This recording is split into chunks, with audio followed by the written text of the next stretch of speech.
7 days na natin kinakwarantin itong bagong isda. Maayos naman yung kondisyon niya at mas active na siya ngayon compare nung una siyang dumating. After 2 days nung paglagay natin sa kanya dito sa quarantine pan ay nangitlog pa nga siya. Pero need pa talaga natin siyang gamutin bago natin ilagay sa main pan. Hindi naman nakakahawa yung sakit niya pero mas mabuti i-treat muna natin bago ihalo sa iba.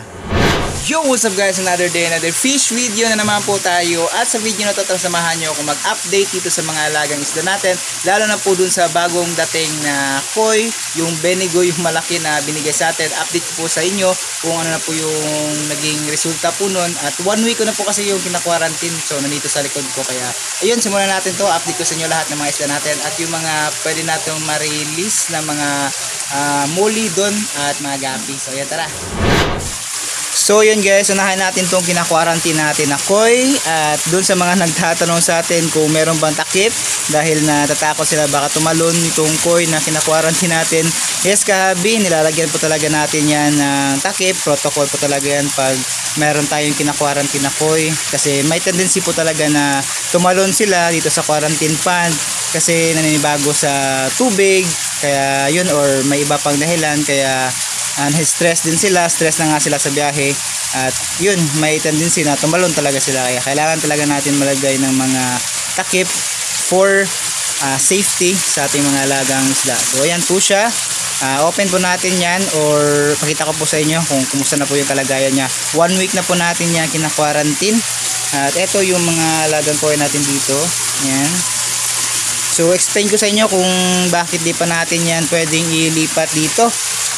Gagamutin pa kasi natin yan kasi meron po kasi yung SBD, lumalangoy siya dun lang sa ilalim sa bottom ng pond, madalang lang siyang umangat at yun, kailangan natin siyang gamutin kasi may bacterial infection po kasi pag ganun, kung may SBD yung koi. Sa case niya, kailangan natin siyang injikan ng gamot na pang antibacterial para matanggal yun at magamot po yun at gumaling po yung koi natin na yan. So nagtanong lang po tayo sa mga kahabi din natin na expert pagdating po sa mga ganyan na sakit. Di po tayo expert about dyan kaya nagtatanong po tayo kung ano po yung pwedeng gawin. Yan, binigay din po sa atin yan para tayo po yung mag-continue ng paggamot po dyan.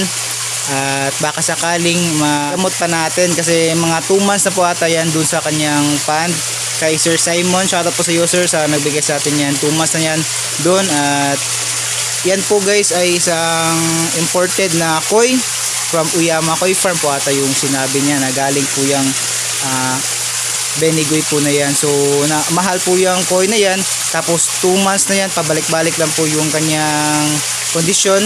Minsan naging okay, pabalik-balik. So yun nga, nagtanong tayo sa mga kahabi natin na expert po padating dyan, lalo kay Sir Christopher Lim from KKK Himagsikan Koi Farm kung saan galing tong si Tricia.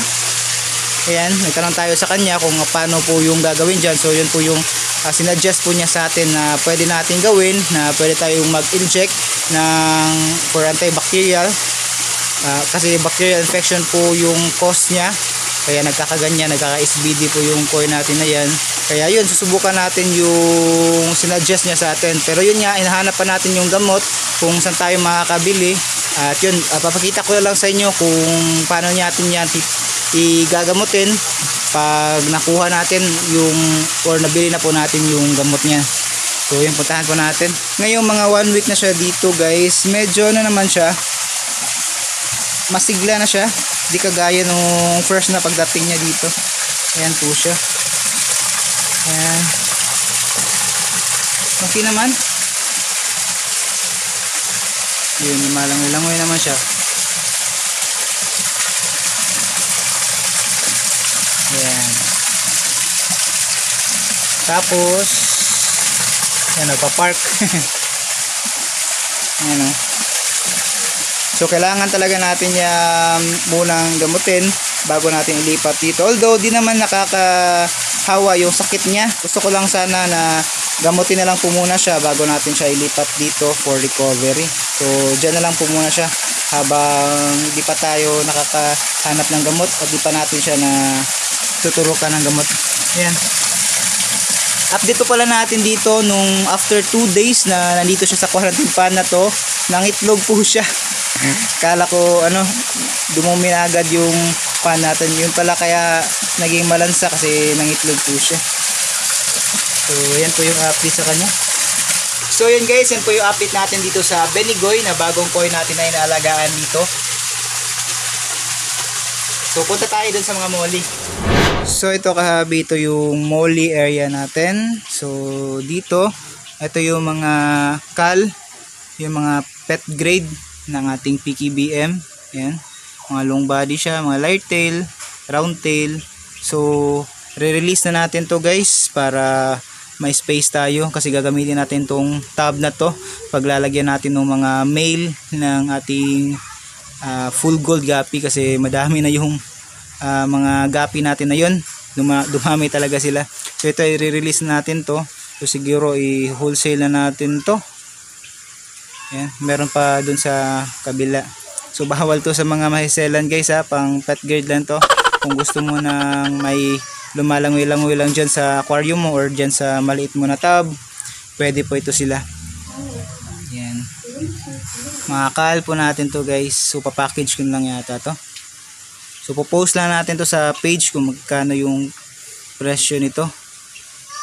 Yan, so reminder lang babala lang natin dyan bahaw sa masiselan, pet grade po ito. So eto naman yung yan, inaasikaso natin ngayon, ginagawa nating material at sinusubukan nating padamihin. May kinukuha tayo na treat sa kanya, kaya kailangan natin itong basta dyan na lang muna yan. Update ko lang kayo pag may resulta na ito. So ito yung mga natira sa mga PKBM natin.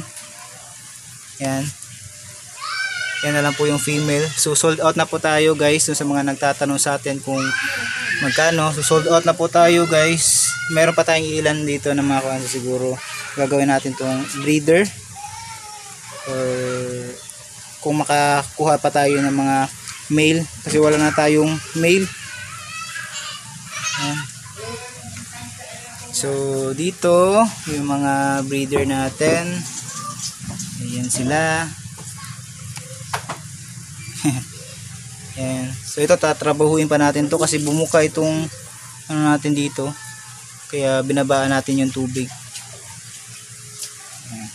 Tapos dito yan, may mga fry tayo dyan, tsaka dito rin magkasunod lang yan sila. Yan. Tapos yan tatlong golden balloon molly fry natin, tatlo lang talaga yung binigay. Ito pinag-relax po muna natin dito, di-breed po natin din yan ulit. Tapos itong FH naman natin dito yan, dumi na naman. Hindi pa kasi natin na set up pa ng filtration or ng mga media, pero ito ang tapang. Punta naman tayo dito. Ito yung mga male area natin. So may mga marble na marble na pusa. May mga marble tayo dito, tapos may ilang PKBM pero na male, pero di na natin i-release muna, maliliit pa kasi. Ayan. Yan sila. Tapos dito meron pang ilan. Ayan. Ito mga female lahat na dito. Tapos ito i-select pa natin. Ayan, ito mga na-select na natin to. Yan, so marami na tayong full gold gapi guys. So sa mga gusto mag-avail nito, PM lang po kayo sa page natin. Mura lang po yan guys. Yan. Gaganda po niyan. Yan. Napadami talaga natin yung binigay nung freebies na pinagbentahan ng ng PKBM. Yung nagbenta sa atin ng PKBM. Kay Boss Michael pa ata yun. So shoutout po sa iyo sir. So yan, dumami talaga yung full gold gapi natin. Yun. Ito mga male na to, pipilian pa natin ito para ilagay natin dun sa tab. You know, may mga magaganda naman ng mga male na PKBM, pero kailangan pa natin i-groom. Male to. Check ko ulit ha. Male nga. So nakita ko kasi doon kung naka flat po yun dito, male. Tapos pag nakaangat, female. Correct nyo lang po ako guys kung tama po ba yun. So yan guys, dito lang po muna yung video natin. Update ko na lang po kayo sa mga susunod na gagawin po natin dito sa ating maliit na isdaan at doon sa koi po natin na ginagamot po na yon, yung benigoy. Tapos dito sa mga stock po natin dito. So yan, dito lang po muna mga kahabi. Maraming salamat sa panonood. Thank you and see you po sa susunod na video. Happy fish keeping. Peace out.